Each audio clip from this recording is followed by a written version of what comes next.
پیارے بھائیوں آپ دیکھیں صحابہ علی رضوان کے اندر پیارے بھائیوں ایسی عظمتوں کے مینار موجود ہیں جس کی کوئی انتہا نہیں کہ فاروق اعظم رضی اللہ تعالیٰ عنہ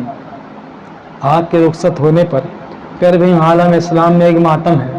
لیکن عثمان غنی آپ کی عظمتوں کا سلام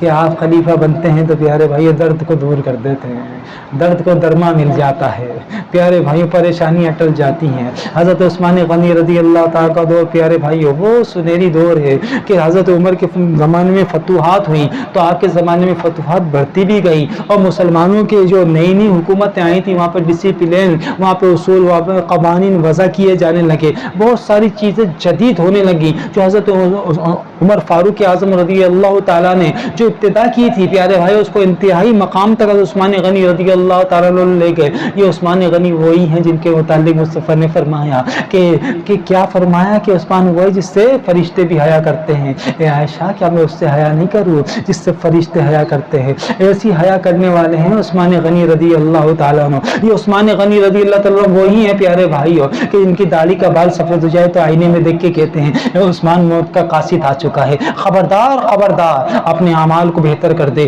اپنے اعمال کو بہتر کر دے، تجھے رب کی بارگاہ میں جانا ہے۔ یہ عثمان وہی ہیں جب کسی کا جنازہ دیکھتے ہیں تو پیارے بھائیوں دھاڑے مار مار کے روتے ہیں، جب قبر پہ جاتے ہیں تو دھاڑے مار مار کے روتے ہیں۔ پوچھا حضور آپ قبر پہ جاتے ہیں تو اتنا کیوں روتے ہیں؟ فرمایا اسی لیے کہ قبر آخرت کی منزلوں میں سے پہلی منزل ہے، اگر یہ درست نہیں تو ساری منزلیں خراب ہو جائیں گی، لہذا قبر مجھے آخرت کی یاد دلاتی ہے پیارے بھائیوں۔ یہ عثمان غنی رضی اللہ تعالیٰ عنہ وہ ہیں پیارے بھائیوں کہ جن کو مصطفیٰ کریم علیہ السلام نے پیارے بھائیوں اپنا داماد بنایا، ایک مرتبہ نہیں دو مرتبہ بنایا۔ یہ وہی ہیں جن کو ذوالنورین کہا جاتا ہے، دو نور والا کہا جاتا ہے، کیونکہ رسول اللہ کی دو شہزادیاں یکے بعد دیگرے ان کے نکاح میں آئیں۔ رسول اللہ صلی اللہ علیہ وسلم نور ننا نور ہیں، سرکار کے جگر کے ٹکڑے، وہ نوری گھرانے کی پیارے بھائی نوری شہزادیاں ان کے نکاح میں آئیں تو ان کو دو نور والا کہا جاتا ہے۔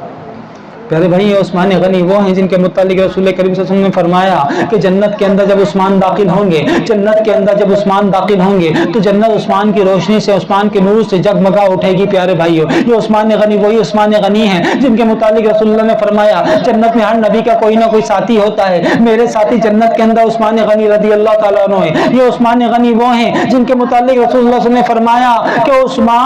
عثمان اب اگر تم کوئی بھی نیک عمل نہیں کرو تو جنگ تبوک کے موقع پہ جو تم نے راہ للہ میں اتنا خرچ کیا ہے تمہارا یہی کافی ہے۔ پیارے بھائیو عثمان غنی رضی اللہ تعالیٰ وہ ہیں پیارے بھائی کہ جن کے متعلق رسول اللہ نے فرمایا کہ اب عثمان کوئی بھی عمل کر بیٹھے تو اللہ اس سے اس کا مواخذہ یعنی کہ اس کی پکڑ نہیں کرے گا، اللہ نے عثمان کو ویسا محفوظ کر دیا ہے۔ پیارے بھائی عثمان غنی وہ ہیں کہ رسول اللہ صلی اللہ علیہ وسلم کے گھر کے اندر ایک مرتبہ عثمان غنی گئے سرکار سے ملنے کے لیے، پتہ چلا سرکار نہیں ہے، سرکار مسجد کے اندر ہے۔ پوچھا گھر کے حالات کیسے ہیں؟ پتہ چلا گھر میں کھانے کو کچھ نہیں ہے۔ ام المومنین سے جب یہ پتہ چلا کہ گھر میں کھانے کو نہیں ہے، کثیر اناج لے آئے پیارے بھائیوں امہات المومنین میں تقسیم کیا۔ سرکار صلی اللہ علیہ وسلم جب گھر کے اندر تشریف لے کے آئے تو سرکار صلی اللہ علیہ وسلم نے دیکھا کھانوں کو بنتا ہوا، فرمایا کیسے ہوا؟ کہ عثمان غنی آئے اور اس نے کچھ تناول فرمایا، پھر ہم مسجد تشریف لے گئے اور رات بھر عثمان غنی کے لیے دعائیں کرتے رہے، رات بھر مصطفیٰ کریم عثمان غنی رضی اللہ تعالیٰ کے لیے دعائیں کرتے رہے۔ پیارے بھائیو عثمان غنی رضی اللہ تعالیٰ عنہ وہ عظیم ہستی ہیں پیارے بھائیو کہ جن کے متعلق رسول اللہ صلی اللہ علیہ وسلم نے فرمایا حضرت رقیہ سے کہ تیرے باپ کے مشابہ میرے صحابہ میں تیرے باپ کے جو سب سے زیادہ مشابہ ہے جان لے وہ عثمان ہے،